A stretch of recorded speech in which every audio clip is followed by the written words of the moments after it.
네, 이제 네 번째 시간입니다. 자, 제 4강. 제 4강은 47번부터 보시면 되겠죠? 자, 47번 봅시다. 자, 다음 표는 건설 투자 동향을 나타낸 자료이다. 자, 다음 질문에 답하시오 그랬어요. 그래서 이런 문제들 보면 이제 내용으로 옳은 것은 이제 이런 문제의 경우는 이제 밑에 보기를 먼저 한번 봅시다. 보기를 보시면 자, 토목 금액은 계속해서 증가하고 있고 전년 대비 자, 건축 금액은 2012년 가장 큰 폭으로 증가했다. 이런 내용이 나와 있고요. 그 다음에 건축 중 주거용의 금액과 주거용, 그 다음에 토목 금액의 증감 양상은 동일하다. 그 다음에 9에서 13년까지 투자 전체 금액은 계속해서 감소하고 있다든지. 그 다음에 5번 건축 전체 금액과 건축 중 비주거용의 증감 양상은 서로 반대이다. 자, 이렇게 되어 있습니다. 그래서 이 내용을 보고 먼저 이제 첫 번째 자, 토목 금액을 한번 봅시다. 여기 이제 보면 합계가 나와 있고요. 그죠? 그 다음에 그 중에서 이제 건축에 대한 내용이 다시 또 이렇게 건축과 토목으로 나눠져 있고 그 건축이 주거용과 비주거용 이렇게 이제 나와 있는 거죠. 그래서 이제 이 두 개를 이제 합산한 것이 이렇게 나와 있는 거죠. 자, 그러면 이제 토목은 어떻습니까? 계속해서 현재 증가하고 있다. 어떻습니까? 토목은 이렇게 감소하는 경우도 있죠. 이렇게 감소하는 경우. 이렇게 틀린 내용이고요. 그다음에 2번 전년 대비 건축 금액. 자, 2012년에 가장 큰 폭으로 증가했다. 자, 건축 금액이 여기서 가장 많이 증가했다. 어떻습니까? 여기도 비교를 해보시면 여기는 5.4고요. 여기는 한 12 정도 되고 여기가 23. 여기가 가장 월등하게 많이 증가했다고 볼 수가 있겠군요. 그래서 정답은 2번이 맞고요. 자, 그 다음에 3번에 보면은 건축 중에서 자, 이 증감 양상 동일하다. 이게 이제 투 트랙으로 나눠져 있는데 자, 봅시다. 여기는 벌써 마이너스고 여기는 벌써 플러스죠. 증감 양상이 벌써 동일하지 않습니다. 그 다음에 9에서 13년까지 투자 전체 금액은 계속해서 감소하고 있다. 자, 건설 투자 전체 금액이죠. 그죠? 건설 투자 전체 금액. 이 전체 금액이 계속 감소하고 있나요? 자, 어떻습니까? 여기는 이렇게 또 증가하고 있죠. 그죠? 이렇게 2011년 이후에는 다시 증가 양상으로 보이고 있으니까 틀렸고요. 마지막 그 중에서 비주거용의 자, 건축 전체 금액. 건축 전체 금액과 그다음에 비주거용 요거 증가하면서 요 두 가지를 비교해 보는 거죠. 이렇게 서로 이렇게 비교를 해 보는 겁니다. 그래서 여기 나타난 그 항목들 중에서 내용들을 보고 어느 부분을 볼 건지, 그죠? 어떤 부분을 볼 건지를 이제 확인을 하시면 되죠. 그래서 보시면은 일단 여기는 어떻죠? 여기 벌써 마이너스고 여기는 플러스잖아요. 마이너스, 플러스. 그래서 증감 양상은 서로 반대이다. 그럼 이거 조금만 살펴봐야 되겠네요. 답은 일단 나왔지만 자, 볼까요? 자, 마이너스, 마이너스, 플러스, 플러스, 플러스. 자, 어떻죠? 부호가 이제 반대해야 되는데 플러스. 여기서 안 되죠. 그죠? 반대해야 되니까 여기가 반대가 되질 않죠. 그래서 여기서 벌써 상충관계가 맞지 않기 때문에 정답은 아까 말씀드린 대로 두 번째가 옳습니다. 자, 그럼 이어서 48번은요. 전체 금액이 전년 대비 가장 큰 비율로 증가한 해의 합계 금액과 그다음에 감소한 해의 차를 또 물어봤죠. 자, 전체 금액 대비 전체 금액. 자, 이거 한번 봅시다. 자, 그러면 이제 전년 대비 가장 큰 비율로 증가한 부분과 감소한 부분 이제 어떻게 되는 겁니까? 자, 이 부분이 전체 부분이 아까 이제 보았던 이게 40 이 정도가 되는 거죠. 자, 그래서 지금 여러분 보시면은 이게 좀 보기가 좀 약간 좀 계산은 좀 오차가 좀 있습니다. 보기를 보시면 가장 큰 폭으로 증가한 게 지금 방금 보셨다시피 186점이라고 146.2가 되죠. 그러면 차이가 어떻게 됩니까? 여러분 이거 계산할 때 소수점이 이렇게 있을 때 놔두고요. 일단 정수 부분에서 하면 어떻게 됩니까? 40이 되죠. 그 다음에 소수 부분은 0.1에서 0.2를 차감을 하니까 어떻게 되죠? 마이너스 0.1이 되는 거죠. 그래서 2를 합산하면은 39.9. 자, 그래서 정답은 39.9가 맞습니다. 그래서 이제 보기 1번을 39.9조로 수정을 해주시기 바랄게요. 자, 그래서 48번 보셨고요. 자, 이제 이어서 49번 보시겠습니다. 예, 49번 이어서 가시겠습니다. 자, 다음은 어린이집 시설 종사자 현황에 관한 자료이죠. 자, 그래서 보육 교직원 현황이 있습니다. 연도별로 총 개, 그 다음에 여기 보시면 원장, 보육교사, 기타 이렇게 세 가지 항목으로 구분되어 있습니다. 자, 그래서 전체적으로는 이렇게 수치가 그래도 이렇게 전년 대비 증가하고 있는 그런 양상을 보이고 있죠. 자, 그 다음에 청소년 상담사 양성 현황도 보시면은 여기 이제 막대 그룹으로 좀 표현이 되어 있습니다. 그래서 지금 틀린 것을 이제 고른다고 되어 있고, 우선 요거 이제 세부적으로 여러분들이 이렇게 보시면서 이 내용과 표를 보시면서 이렇게 매치시켜 가면서 이렇게 문제를 푸시는 게 맞겠죠. 그리고 이제 여기 있는 것들은 전체, 그다음에 1급, 2급, 3급 이렇게 이제 세 가지 구조로 나뉘어져 있답니다. 자, 그러면 틀린 것을 우리가 골라보는 그런 문제입니다. 우선 첫 번째 보시면은 2013년 전년 대비 보육교사 증가율이 약 3.5%다. 자, 13년 보육교사 증가율이라고 물었어요. 자, 그러면 우리가 요거를 볼까요? 자, 2013년 전년 대비 보육교사, 자, 이만큼이 되겠습니다. 전년 대비라고 하였으니 우리가 살펴볼 것은 바로 이 부분이 되겠죠.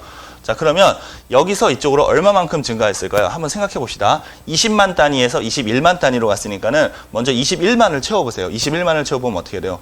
5,054가 되고, 그 다음에 나머지 21만을 초과한 2, 3, 3, 2를 더해 주시면은 7,386이 증가했다는 걸 알 수가 있습니다. 7,386. 자, 이만큼이 증가했고요. 그리고 전년 대비로 하는 거니까, 그죠? 2013년의 전년 대비. 그래서 이것이 바로 전년 대비 숫자는 204946 이렇게 돼 있죠.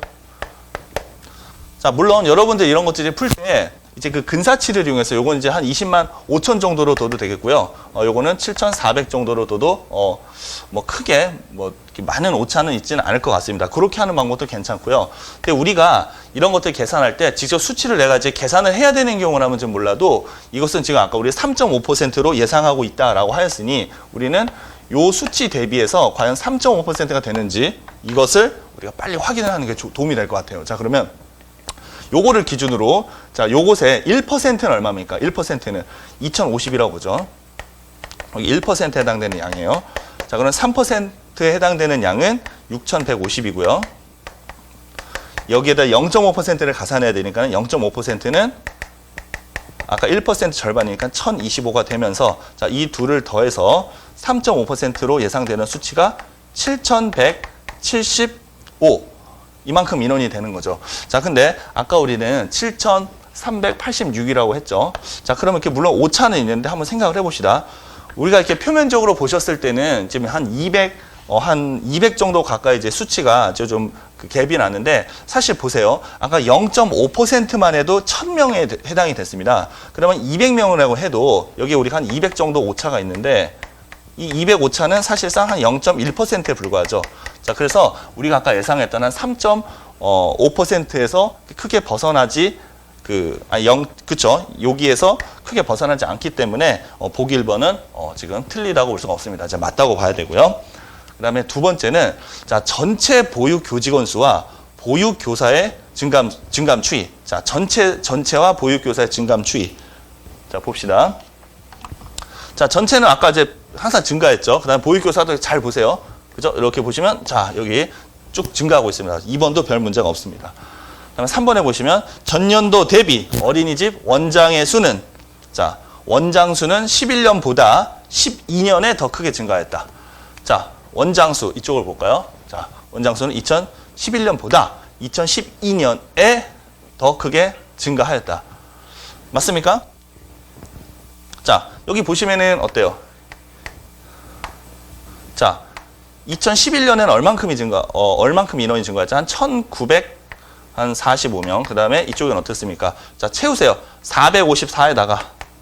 그 다음에 지금 4만을 초과한 2164를 더하면 훨씬 많죠? 지금 2618명. 그러니까 훨씬 이쪽이 더 크다는 걸 볼 수가 있습니다. 그래서 2012년에 더 크게 증가했다. 옳습니다. 다음 네 번째, 2014년에 자, 전체 대비 보육교사 비율이, 자, 2014년, 그죠? 자, 75%랑 봅시다. 자, 여기를 보시면, 자, 2014년, 자, 여기를 보는 거죠. 전체 대비해서 보육교사의 비율. 자, 그래서 요거를 여러분들이 계산을 하셔야 되는 겁니다. 자, 그래서 그것이 지금 우리가 약 75%이다 그랬는데, 요것도 한번 계산해보죠. 자, 이거분의 이거죠. 311. 자, 이렇게 바로 여기 표를 보세요. 그래서 이제 문제에서는 약 75%이다 그랬죠. 약 75%. 자, 이거는 그냥 맞춰 나가는 겁니다. 이걸 직접 계산을 하기보다는. 그래서 우선 이제 요 값을 기준으로 해서요. 요 값을 기준으로 해서 우선 그 10% 하면은 어느 정도 돼요? 한 10%. 10% 하면은 311 뭐 81 이렇게 되겠죠. 81. 근데 한 80 정도라고는 합시다. 자, 여기다가 한 7배를 해 보세요. 7배 하면 어떻게 돼요? 자, 7배라면은 7, 8이 56. 5가 올라가죠. 12. 1이 올라가죠. 9가 8이 되고요. 그다음에 21만 8,260명입니다. 어때요? 이제 거의 근접하죠. 매우 근접하군요. 그죠? 자, 이 두 값을 비교를 해 보시면은 자, 두 값을 비교를 해 보시면은 거의 100단위 한 300명 정도 차이가 난다는 이야기인데 자, 현재 우리가 현재 이것은 7을 우리가 10으로 나눈 다음에 7을 곱했기 때문에 현재 이 수치는 얼만큼? 70%입니다. 근데 지금 보기에서 주장하는 75%하고는 어때요? 상당히 간극이 많죠. 그래서 지금 현재 여기 우리가 이제 더 이상 계산할 필요 없이 이제 75%라고 하는 주장은 좀 억측이라는 것을 알 수가 있습니다. 자, 5번은 당연히 맞는 내용이라서 정답은 4번이 맞습니다. 자, 이제 그 다음 문제 50번 문제를 보세요. 자, 맞는 걸 찾는 겁니다. 자, 그래서 이 문제는 박스에 있는 내용이 전체적으로 청소년 상담사에 대한 그런 내용들이죠. 그래서 3급, 1급, 2급 자, 이런 내용들인데 자, 우선 기억해 보시면 3급 비율이 80% 넘는 애는 2번 있었다. 어떻습니까? 요건 이제 바로 요 내용들을 보시면 되죠. 여기 이제 3급 비율이 자, 80%를 넘는 해. 그래서 이제 3급은 지금 어딘가요? 자, 그림을 여기 살펴보시면 자, 요 3급은 바로 요게 됩니다. 여기 요 이제 하얀색. 이 화면상에서 하얀색이 되는 거죠. 그래서 이게 80%가 80%가 넘는다. 그러니까 지금 대부분 보시면은 이렇게 1, 2, 3로 나눠져 있는데 이게 이제 가장 많기는 많죠. 그래서 이 전체 대비 80%니까는 한번 생각을 해보세요. 우리가 80%라고 하는 것은 이제 어떻게 하면 될까요? 80%라는 것은 전체 요거 10으로 나눠서 곱하기 8을 해버리면 되겠죠. 그죠? 그래서 이제 여기에서 요거에 차지하는 비율이 한 80% 정도 해당되는 거를 한번 계략적으로 보는 겁니다. 근데 지금 일단 여러분들 이걸 다 계산을 하기는 좀 무리죠. 그러니까 일단 보시면 이건 어때요? 이거 대비 332는 80%에는 훨씬 못 미친다고 지금 미로 짐작할 수 있습니다. 그리고 일단 높낮이로 한번 직관적으로 보세요. 여러분 상식적으로 생각을 해보시면 지금 우리가 이런 문제가 나올 때 이 전체 요 높이 대비해서 이 높이를 사실상 이게 정비례 관계로 나오지 이게 지금 막 이렇게 중간에 꺾은 선 생략하거나 지금 이런 부분들이 없잖아요. 그냥 순수하게 높이와 수치가 정비례하기 때문에 일단 직관적으로 80%로 예측되어지는 것만 골라서 계산을 하시면 되겠습니다. 이것도 지금 대번에 벌써 훨씬 못 미친다는 걸 좀 알 수가 있고요. 자, 지금 이 경우도 보시면 한 이 정도가 이제 50%가 되겠죠. 50%. 그 다음에 이 정도가 자, 4분의 3 지점이 여기 75% 지점인데 벌써 그거에 미치지 않습니다. 여기도 불가능하고요. 자, 이것도 한번 보세요. 한 반. 그다음에 반의 반. 여기 한 75%니까는 요걸 좀 예상이 되어지고 이것도 반의 반이 넘고 있으니까 우리는 이 두 가지 데이터만 확인해 보면 될 것 같습니다. 자, 그래서 이런 형태로 여러분들이 선별적으로 계산을 하여야 되겠고요. 자, 그럼 이제 한번 볼까요? 자, 그럼 이제 2013년에 대한 내용을 한번 같이 한번 볼게요. 자, 2013년은 자, 요거 대비 990이라고 하였으니 자, 요거 일단 10%는 얼마인가요? 10%는 122.7이죠. 우리가 80%니까는 이렇게 생각이 될 겁니다. 80%니까는 반대로 20%를 생각해서 그걸 뺀다고 생각하면 되겠죠. 그러니까 암산으로 하세요. 자, 그럼 이렇게 한번 가보죠. 암산으로. 반 122.7 해보세요. 어떻게 돼요? 2배 하면 한 245가 되죠. 그래서 245 정도만 빼면은 80%가 된다는 건데 245 빼면 어떻게 돼요? 200을 빼면 227 빼고 227을 빼니까는 18을 더 빼니까는 그래도 한 980 얼마 정도가 나오나요? 자, 이거 조금 그래도 약간 좀 값이 좀 약간 좀 민감하기 때문에 그러니까는 비슷한 그런 값들이 있기 때문에 이런 건 좀 약간 정밀하게 좀 계산을 해보실 필요가 있겠네요. 자, 그래서 그러니까 이런 것들 여러분들이 이제 필터링을 잘 하셔야 돼요. 물론 다 할 일이 없겠죠. 요거는 안 하기로 했으니까. 그러면 할 건데 이것도 계산을 이렇게 대략 할 건지 조금 정밀하게 계산해야 될지 이런 것들을 이제 보셔야 되는 거죠. 그래서 지금 이제 우리가 1227에 대해서 요것에 80% 이제 이것이 우리가 이제 이슈가 되는 거잖아요. 그럼 이제 요것에 아까 우리가 20%가 20%가 약 한 245 정도가 된 거예요. 약 245. 그럼 80%는 어떻게 되는 거예요? 이렇게 빼보시면은 아까 이야기했듯이 자, 8 982가 되는 거죠. 그죠? 20%가. 근데 이게 990이잖아요. 990이니까는 우리가 이것에 이게 이제 80%로 예상되는 수치인데 이걸 합해서 이제 이게 된 거잖아요. 그래서 이것을 상회하기 때문에 우리가 2013년의 데이터는 우리가 맞다고 한번 예상을 해볼 수가 있겠습니다. 그리고 이건 해보시면은 좀 그 값에 미치지 않는다는 걸 알 수가 있어요. 자, 그 다음에 이제 두 번째 내용을 보시면, 자, 니은에 보시면 1급의 비율이 점점 늘어나고 있다. 요거는 이제 우리 계산이 필요가 없겠죠. 한번 볼까요? 자, 1급. 1급은 자, 여기 첫 번째 14, 19, 29, 12 안 되죠. 이렇게 줄어들었으니까는 틀렸습니다. 자, 그 다음에 디귿에 보시면 그래서 이제 기억은 두 번 있었다가 아니라 이제 한 번 있었다가 맞는 거죠. 그러니까 아까 그 한 번 있었으니까 이거 틀렸고 요것도 틀렸고 그다음에 이제 디귿에 보면 2급 비율이 25%를 넘는 애는 세 번 있었다. 요걸 한번 이제 잘 관심 있게 볼까요? 자, 3급 비율이 지금 우리가 2급의 비율이죠. 자, 2급의 비율이 25% 넘는다. 자, 그러면 이거는 어떻게 우리가 분석을 합니까? 자, 2급은 말입니다. 자, 여기 가운데 좀 보라색으로 표시되어 있군요. 그러니까 얘가 지금 25%가 넘는지를 보려면 이렇게 보시면 되죠. 여기다가 25%의 4배를 하는 것이 전체되니까 4배를 했을 때 이 값보다 어떻게 돼야 돼요? 4배를 했을 때 이 값보다 여기 있는 값보다 크다면 25% 이상이 된다고 우리가 볼 수가 있죠. 그래서 그것이 3번 있는지를 보는 겁니다. 자, 여기는 어때요? 140에 4배 하면 560. 오케이. 그 다음에 여기로 4배 하면 벌써 훨씬 넘어가죠. 그 다음에 여기도 4배 해보세요. 4배 보면 어떻게 돼요? 벌써 1300이 넘어가니까 이것도 가능하고요. 자, 그 다음에 여기는 어때요?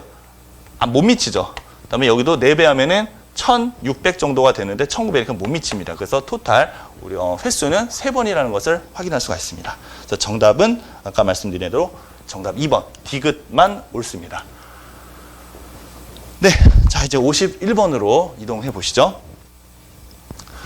자, 51번은 자 2014년 자 시도별 수도권 순 인구 이동 자료입니다. 그래서 전체 수도권의 순 이동은 얼마인가요? 그래서 이건 이제 문제가 그렇게 어렵지 않습니다. 그래서 인구 그 이동이 이제 두 가지로 나뉘어져 있죠. 그래서 거기 그림에 보시면은 첫 번째 요거는 이제 뭔가 요게 이제 유입입니다. 유입. 요게 이제 유입을 이제 말하는 거고요. 이쪽이 이제 유출 인구를 말하는 거죠. 그래서 여기 있는 것은 단순히 더하기 빼기입니다. 더하기 빼기. 더하기 빼기. 그래서 여기 있는 수치들 여기 이제 플러스고요. 여기 이제 마이너스니까는 그래서 이렇게 계산하시면 되고 글쎄요. 뭐 일단은 이제 뭐 계산을 한다면 뭐 여기 있는 거 다 더하고 여기 있는 거 다 더하고 이런 것도 물론 괜찮고요. 근데 뭐 이제 뭐 좀 이제 여러분들만의 자신만의 또 스타일이 또 있으시겠지만은 이제 저 같은 경우는 그렇습니다. 저 같은 경우는 이제 이런 걸 할 때 우선 첫 번째 원칙은 양쪽에 이제 똑같은 값이 있으면 먼저 이걸 뺍니다. 이렇게 똑같은 값이 있으면 1.5, 1.5 있죠. 이런 거 이제 빼고서 하는 것도 좀 좋을 것 같고요. 근데 이거 뭐 하나밖에 없으니까는 모르겠는데 그리고 이제 뺄 때 이런 것만 빼는 게 아니라요. 지금 보시면 이게 6.7이 있잖아요. 그러면 6을 뺍니다. 이렇게 6.2, 6.7 이런 것도 빼고요. 이런 부분들을 좀 참고하세요. 3.2 있고 이게 3.1 있어요. 이런 걸 이제 빼놓고서 이제 나머지를 이제 약간 슬림하게 해놓고서 계산할 거고요. 그 다음 마지막으로는 이걸 할 때 정수 부분은 정수 부분끼리. 자, 우선은 중복되는 값 삭제. 그 다음에 더 나아가서 어떤 그 정수 부분 또는 소수 부분만 같아도 이것도 어때요? 삭제를 하는 겁니다. 값 자체 전체가 같은지 아니면 정수 부분, 소수 부분 그 부분이 같더라도 그것만 삭제해도 괜찮죠. 근데 물론 여러분들이 전체적인 건 무조건 이게 100% 그렇다는 건 아니죠. 그래서 내가 봐서 이것이 유리하다, 불리하다 이 감이 중요한 겁니다. 그래서 중복된 자료가 많고 이런 것들이 삭제가 도움이 된다는 것이 한 1, 2초 고민한 결과 직관적으로 그런 느낌이 오시면은 지체 없이 실천하셔야 되겠죠. 그 다음에 마지막에 계산을 함에 있어서 어때요? 정수 부분, 소수 부분 따로 계산하는 걸 추천합니다. 따로 계산. 뭐 몇 점 몇과 몇 점 몇을 더하는 거보다 정수 부분 쫙 더하고요. 소수 부분 쫙 더해서 그걸 합산하는 거. 요게 더 메리트가 있겠습니다. 자, 그리고 여러분들 그 갖고 계신 교재를 보시면 거기 지금 오타가 조금 있으실 것 같은데요. 지금 거기 보시면 여기 10이 좀 빠졌습니다. 그래서 3.4만 명이 아니라 10만 단위를 다 이렇게 넣어서 수정을 해 주시고요. 그래서 지금 정답이 유입은 39.1이고요. 39.1이고, 39.1이군요. 39.1. 그다음에 유출이 20.4가 되는데요. 그래서 18.7만 명 플러스 마이너스니까 유출 18 U2이 되겠죠. 플러스니까. 그래서 정답 5번 이렇게 수정을 해주시면 되겠습니다. 예, 51번이었고요. 자, 그 다음에 문제로 갑니다. 자, 52번 문제. 자, 또 나왔죠. 이제 이렇게 또 이제 비교를 하는 겁니다. 우선 이제 문제 흐름을 보시고 간결하고 여러분들 혼란스럽지 않게 자, 이렇게 가벼운 마음으로 이렇게 풀도록 해봅시다. 자, 우선 여기 등장하는 항목들을 볼게요. 자, 시계가 등장을 하죠. 전자시계, 태양열시계, 그다음에 태엽시계가 있군요. 세 가지 종류죠. 그 다음에 그것에 대한 내용이 어떤 들고 다니기 쉽다, 어떤 편의성, 그죠? 그러니까 뭐 들고 다니기 쉬운지, 그 다음에 오래 유지하는지 두 가지 항목으로 우리가 구분을 하고 있습니다. 그래서 이제 그걸 이제 비교를 해보는 거예요. 그래서 뭐 누가 제일 유지율이 좋은지, 그 다음에 어떤 게 제일 용이한지, 들고 다니기 용이한지 이제 이런 걸 다 보는 거죠. 유지 효율이 좋다는 건 이게 오래. 그 다음에 들고 다니는 거. 자, 한번 봅시다. 먼저 첫 번째는 들고 다니기에 어떤 것이 가장 유리한지 한번 보겠습니다. 자, 이렇게 양갈래로 나눠볼까요? 그 다음에 오래. 자, 우선은 첫 번째 내용을 보시면은 전자시계는 자명종보다 자, 들고 다니기 쉽고 오래 유지한다. 그죠? 자, 똑같이 갑니다. 그다음 두 번째 태양열. 자, 이렇게 태자가 겹치니까 열과 뭐 그러니까 어떻게 할까요? 양하고 엽이라고 할까요? 자, 태양열. 양. 들고 다니기 쉽고. 그 다음에 오래 유지가 이것도 똑같죠. 양과 엽입니다. 양과 엽. 자, 그 다음에 세 번째 내용은 자, 이걸 보세요. 전자가 태엽에 비해 들고 다니긴 좋지만 그러니까 전자가 태엽에 비해 그러니까 태엽이니까는 이렇게 태를 이렇게 같이 한번 붙여보죠. 그죠? 그 다음에 유지는 낮다고 합니다. 여기서는 역전이 되는군요. 그죠? 그러니까 태하고 전 이렇게 되는 거죠. 그죠? 태전. 이렇게 해도 되고요. 여기 아까 그 전이 있었으니까 요 앞에다 이렇게 태자를 놔도 무방하겠죠? 자, 요런 양상입니다. 태가 죄송합니다. 양이라고 하기로 했었죠? 자, 그래서 이렇게 가보죠. 양 이렇게 돼 있습니다. 자, 그러면 요 내용들을 살피시고 이제 그 바르게 설명한 보기를 우리가 이제 한번 골라보는 겁니다. 일단 아까 A가 전자시계가 가장 오래 유지 효율이 좋다고 그랬죠. 전자시계가 이거 맞습니까? 자, 요게 지금 여러분들 좀 정답이 약간 좀 오류가 좀 있는 것 같아요. 자, 우선 한번 보시면요. 우선은 그 효율, 자, 오래 가는 걸 한번 봅시다. 우선은 요 관계는 좀 명확하죠. 그죠? 명확하고요. 지금 그 태양전지가 가장 오래 간다는 게 명백합니다. 그죠? 근데 물론 이 그 태엽시계가 이들 사이에 어디 들어갈지 이것을 모르지만 근데 이것은 우리가 이 문제에서 중요한 사항은 아니잖아요. 그래서 일단 요거는 틀린 내용입니다. 전자시계가 아니라 태양열 시계인 것이 명백하게 밝혀졌어요. 틀린 거고요. B를 보시면 들고 다니기에 가장 용이하다 그랬는데 태양열 시계가 가장 용이합니까? 벌써? 아니죠. 그죠? 여기는 그렇지만 벌써 여기서 밀리잖아요. 그죠? 들고 다니기 용이하다. 벌써 여기에서 아니라는 거를 알 수가 있습니다. 그죠? 그래서 이것도 틀린 내용이 되겠습니다. 그래서 정답은 몇 번? 4번이 되는군요. 4번. 모두 그르다라고 해야 되겠죠? 모두 그르다. 이건 맞습니다. 자, 그래서 정답은 4번이 맞고요. 자, 이제 53번. 자, 이 문제는 방금 풀었던 문제도 뭐 이제 두 가지로 나눠서 풀었다는 것이고, 지금 이 문제는 좀 더 쉬운 것 같아요. 이건 뭐 여러분들 그냥 가볍게 그냥 보시기 바랍니다. 그죠? 그래서 일단은 운동 종목이 정해져 있잖아요. 농구, 피구, 축구인데, 지금 축구가 A죠. 그죠? 축구가 A. 그 다음에 이제 피구가 C입니다. 피구가 C. 그럼 농구가 B가 되는 거죠. 그리고 이제 운동신경이 좋다, 나쁘다 이런 말이 나와 있는데, A가 B보다 좋다고 그랬죠? A가 일단 B보다 좋다. 그 다음에 C는 농구 잘하는 친구. C는 농구 잘하는 친구보다 좋다. C는 B보다 좋답니다.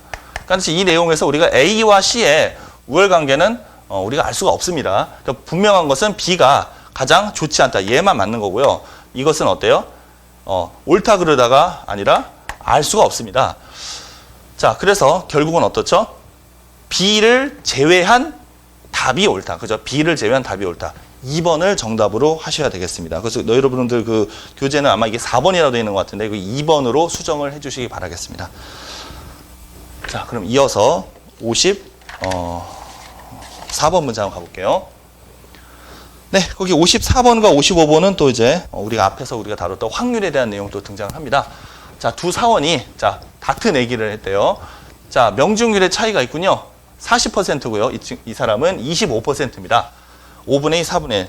자, 그렇다면 두 사람 중 한 명만 명중시킬 확률은 그랬죠? 자, 승부를 내겠다는 겁니다. 한 명만 명중시킨다고 되어 있죠? 자, 그러면 이렇게 보면 되겠죠? 자, A, B.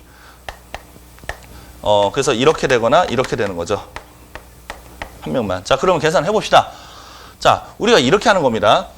A는 명중하고, 그죠? 명중률 5분의 2니까. B는 명중률이 4분의 1이니까는 명중하지 못할 확률은 4분의 3이죠. 자, 그 다음에 반대로 요 밑에 거는 어떻게 되는 거죠? 자, 밑에 거는 항상 요게 이제 OX, XO게 반전이 되니까 이 확률의 6건의 확률 5분의 3. 또 두 번째도 4분의 3의 6건의 확률 4분의 1. 자, 이렇게 해서 분모는 똑같이 20으로 공통이고, 자, 이걸 두 개를 더한다고 했습니다. 그래서 정답은 20분의 6과 3을 더해서 얼마? 9가 되는 거죠. 정답은 20분의 9. 1번이 맞다는 걸 알 수가 있고요. 자, 이거 이렇게 뭐 실전에서 여러분들 풀 때는 어떻게 합니까? 이렇게 다 이렇게 계산을 하진 않겠죠? 그래서 딱 보시고 하는 겁니다. 자, 딱 보고 일단 문제를 보시고요. 자, 명중률 나와 있으니까 이렇게 하시면 돼요. 자, 이 분모 5, 4, 20이니까 5 곱하기 4하고요. 5 곱하기 4하고, 그 다음에 여기 2하고 1이 있잖아요. 그죠? 그럼 이렇게 하세요. 여기 2 쓰고요. 여기다 3 쓰세요. 그죠? 2 쓰고, 3 쓰고. 그 다음에 여기 이제 2를 썼으면은, 자, 이게 이제 동그라미고 이게 x여야 되니까 이건 어떻게 돼요? 이거 아까 5분의 2하고 4분의 1하고 곱했나요? 5분의 2하고 4분의 3하고 곱하죠. 그러니까는 요 5분의 2에다가 명중을 안 해야 되니까 4분의 3이 와야 될 거 아니에요. 그래서 여기다가 3을 곱합니다. 그리고 여기는 얼마? 1이 들어가죠. 그래서 이런 식으로 크로스를 해주면 되겠죠. 그러니까 이렇게 쓰라는 겁니다. 다시 한번 보시면요. 여기 5분의 2하고 6건은 5분의 3이죠. 그죠? 여기는 4분의 1하고 4분의 3이잖아요. 그렇죠? 그래서 이렇게 머릿속으로 이렇게 해서 더해주시면 되겠죠. 그죠? 6 플러스 3에서 9. 그래서 이런 구조로 이제 자주 등장을 하니까 뭐 이런 정도 가벼운 것을 할 때 여러분들이 이게 다 이렇게 일일이 나열하면서 하는 우를 범하지 않으셨으면 합니다. 네. 자, 이제 55번을 봅니다. 자, 역시 우리가 이제 두 개의 주머니가 마련되어 있고 여기서 공을 첫 번째 주머니에서 공을 하나를 꺼내서 확인을 하고 다음에 이제 B 주머니에 넣고 자, 요 대목이 중요하죠. 그것을 넣은 다음에 여기에서 이제 공을 꺼냈을 때, 한 개를 꺼냈을 때 그것이 빨간 공의 확률을 이렇게 물어봤습니다. 자, 크게 두 가지 상황으로 나뉘어진다는 거 잘 알고 있죠? 그러니까 거의 구조가 그 지난 그 수업에도 우리가 이야기를 했듯이 이런 것은 항상 구조가 이렇습니다. 그러니까는 시나리오가 두 가지 시나리오로 나뉘어지고요. 그 안에 내부에서는 곱셈으로 연결되어져 있고 그 결과물들을 어떻게 한다? 덧셈. 다 이렇게 되어 있습니다.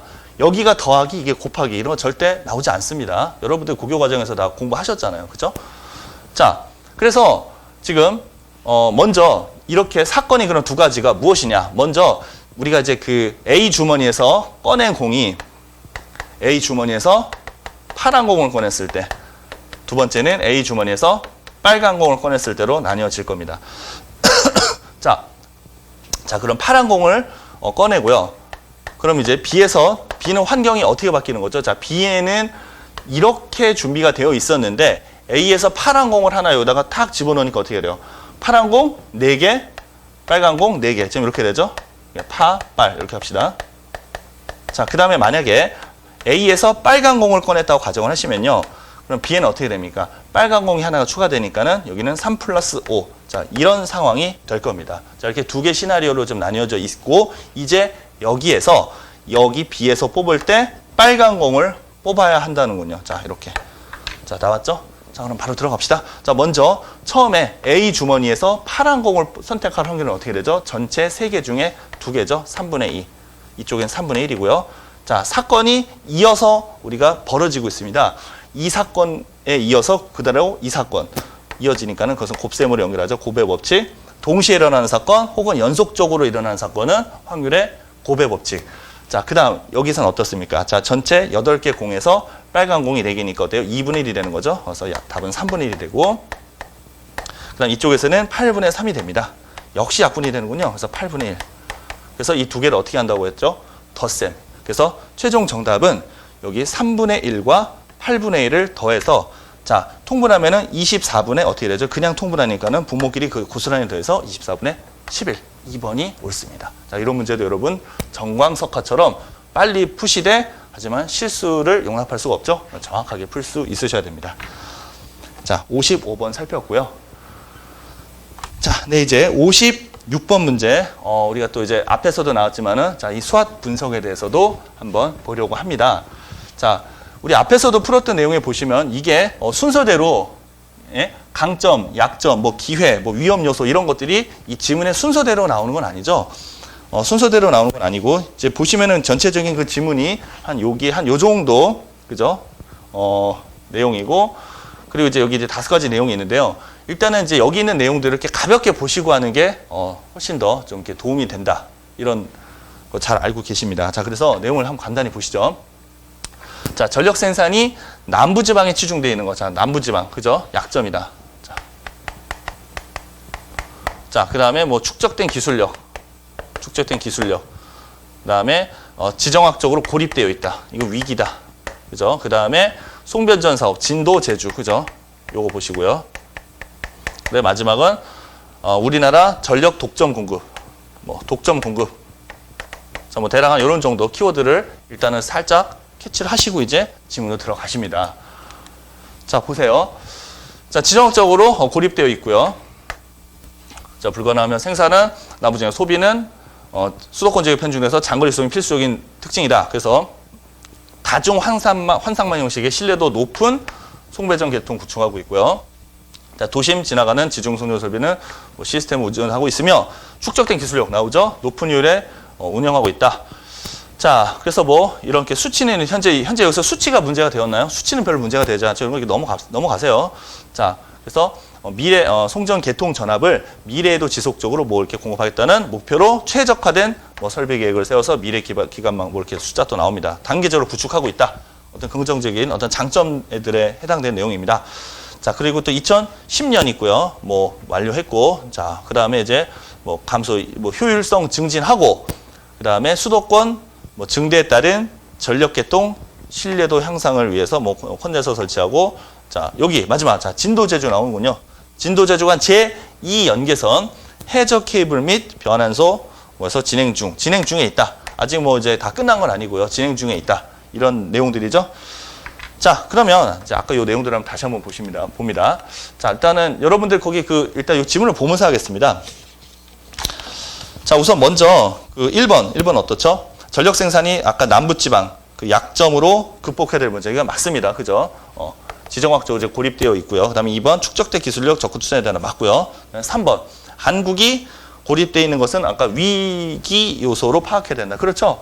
SWOT 중에서 이것은 어떻습니까? 이것은 약점이라기보다는 그죠? 지정학적으로 고립되어 있다는 것은 이제 어떤 위기 요소라고 우리가 보아야 되겠죠.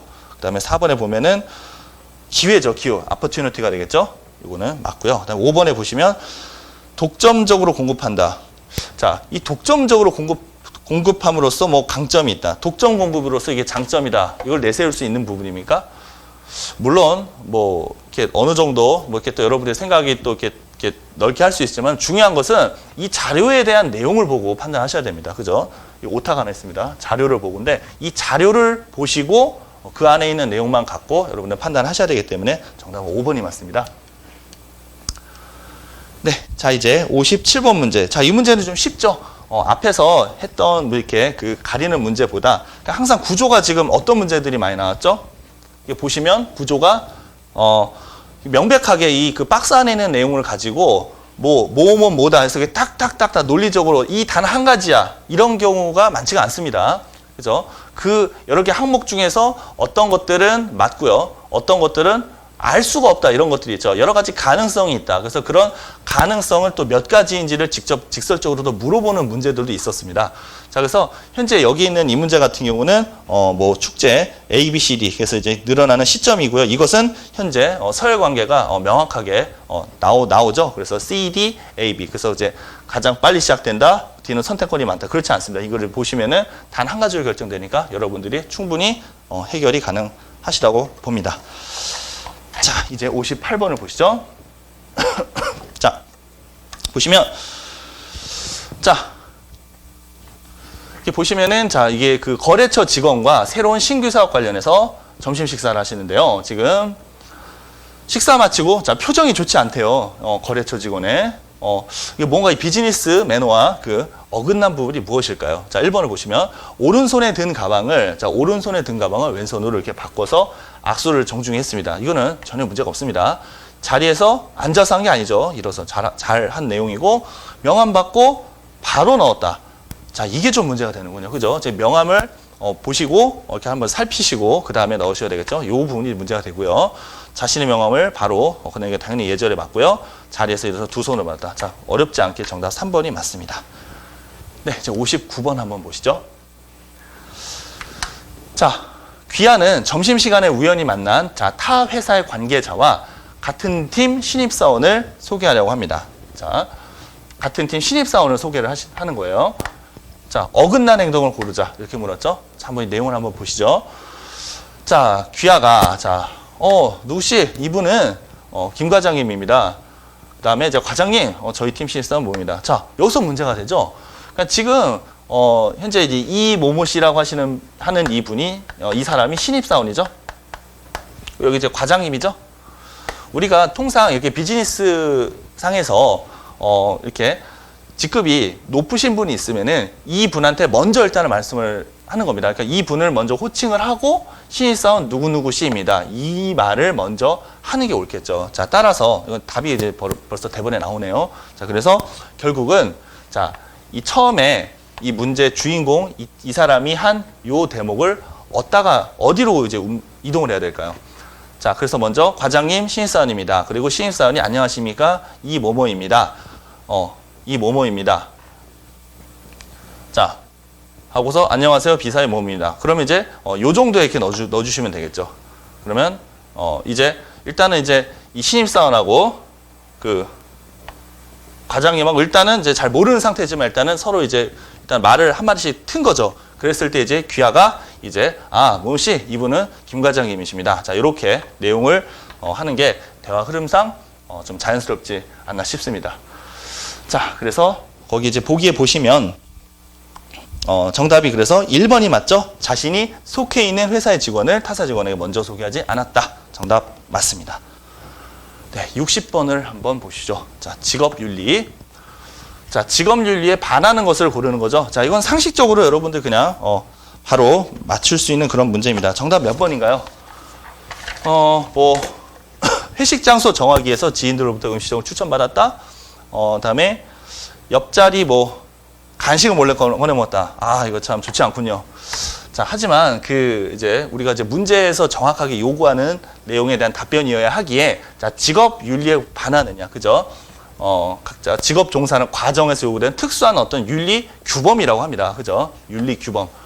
자, 좀 우리가 이제 일상생활에서 이렇게 소소한 어떤 그런 이제 예절이나 뭐 이런 것도 뭐 일컬을 수 있지만 우리는 엄연히 직업윤리라는 어떤 큰 거시적인 틀에서 판단을 해야 되기 때문에 이것은 어떤 개인적인 어떤 그런 문제라고 보셔야 될 겁니다. 그래서 정답 2번이고요.